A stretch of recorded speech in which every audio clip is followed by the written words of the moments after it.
Hi and welcome to another Hopper on microcontrollers video. Hopper is a curly brace and semicolon language, modern language. So similar to Java and C# in that it has garbage collected memory management, strings, dictionaries, lists, and all that.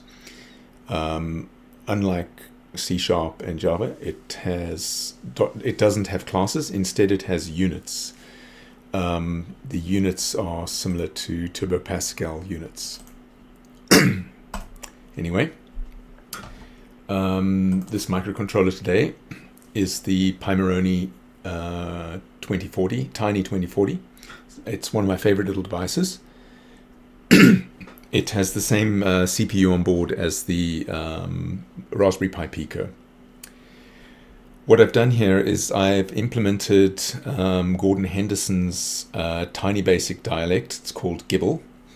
I've implemented it in Hopper, and I've got it running on the...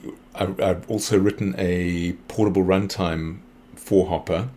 In other words, the virtual machine for Hopper. I've also written in Hopper and cross-compiled it to get it onto the devices. I use the Arduino IDE to get it there.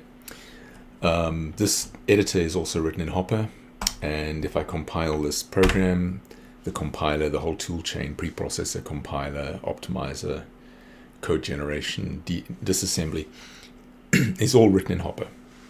So it's a reasonably complete language.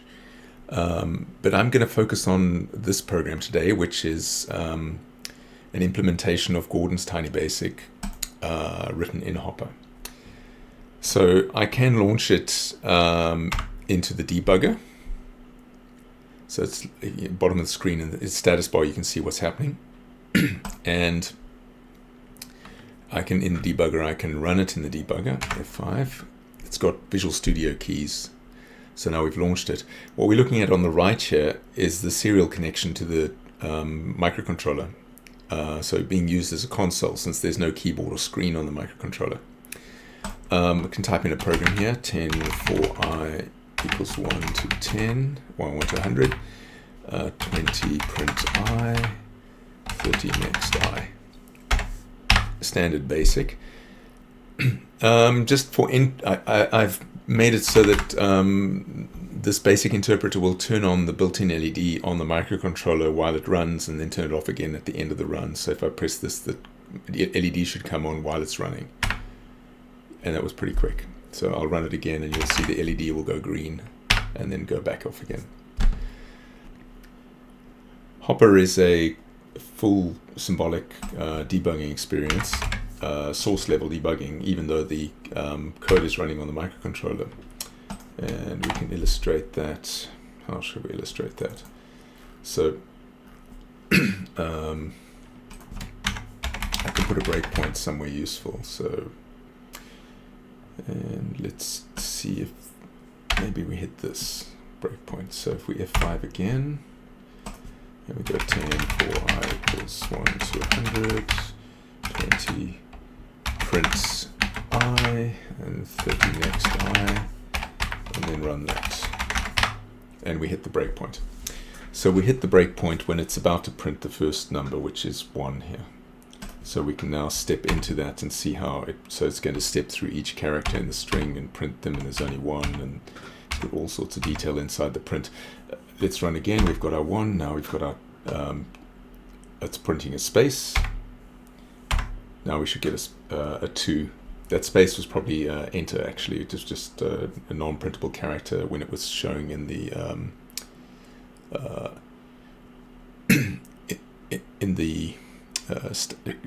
debug window here. Let me fix that quickly. There we go.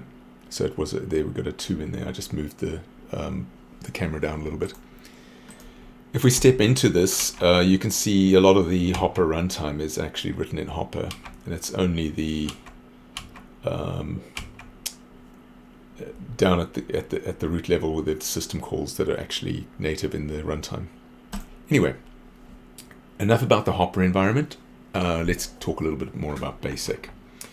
So if I go back to, this is the editor, and I'm going to run it from without the debugger full screen.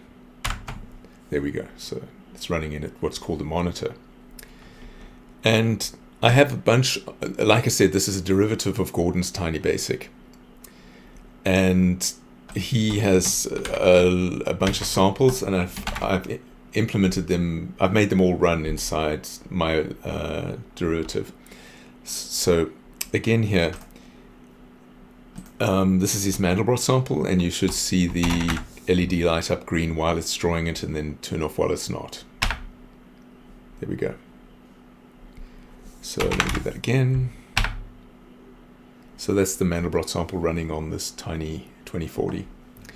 Let me find another one of the samples from Gordon's set of samples. What I'm doing is I'm copying these onto the clipboard and then pasting them into the serial console to the device to get them across to the device. So this one here is something called Knowles RetroLab Basic Benchmark. It's not a very good benchmark, but the good thing about it is there's an incredible amount of data on this benchmark as to how fast it runs on a large variety of platforms. So it's probably one of the better benchmarks for how's your basic performing compared to other basics, and it tests things that are pretty relevant to basic, which is loops, basically, for loops, which tests how well you resolve line numbers as well. So not entirely terrible. It would be nice if it had a subroutine call in it, but it doesn't. What else?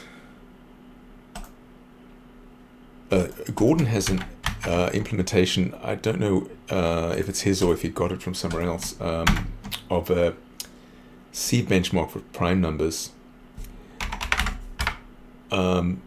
It's quite graphical, so these represent the prime numbers. But that leads me to the ancient classic Sieve benchmark, and that's this one. Was in BYTE Magazine in 1983, and I'm running 10 iterations of it here. So let's see how it runs.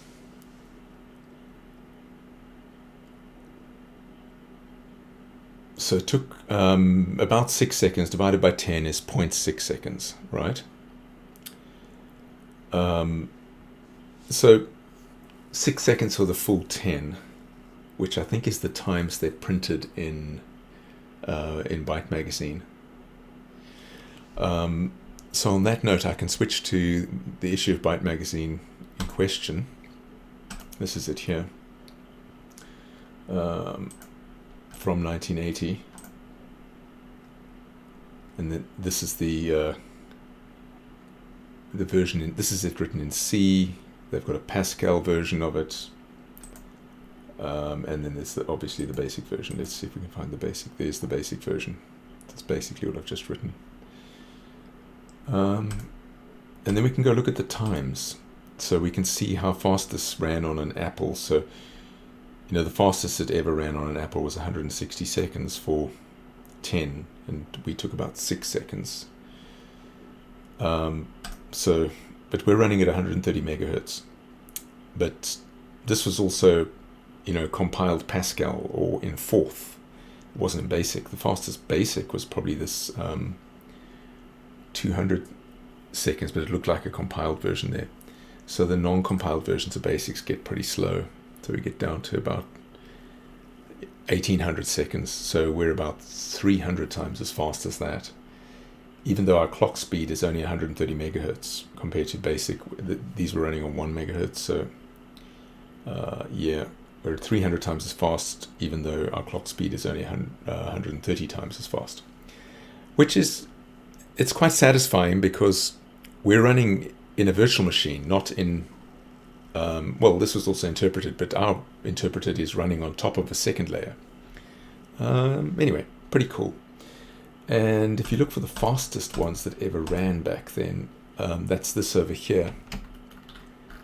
So they ran it on Craze, for example, which was an old supercomputer, and that ran pretty fast. So mainframe of 19, or I shouldn't have clicked that. Mainframe from 1983 would run at about 10 times faster. Remember, it's 10 iterations. 10 times faster than the current Raspberry Pi Pico 2040 CPU runs it. I mean, that's pretty amazing. So these tiny little microcontrollers are up to a tenth of the speed of probably the most expensive computers on the planet 40 years ago. Yeah, quite a progression. Anyway, let's switch back to our basic. And I think we should finish up on Gordon's Mandelbrot. Let me put that back there again, pasting it in. So Gordon's been actively working on this, and he's done another update recently, which has got load and save to storage on a slightly different CPU. He's been working on the 6502. I'll put a link to his latest post in the comments below. Anyway, I've updated the GitHub repo for Hopper with the latest binaries, so you can just get up and running with Hopper, and the latest source code to all of this. So the source code for all of Hopper, all these tools, is all in the GitHub repo, and I'll put a link to that below as well. There's a playlist for getting started so that you can get this environment up and running on Windows, and then get the portable runtime onto your microcontroller. So there's 2 different videos on how to do that, and I'll put a link to the playlist as well. Thank you for watching.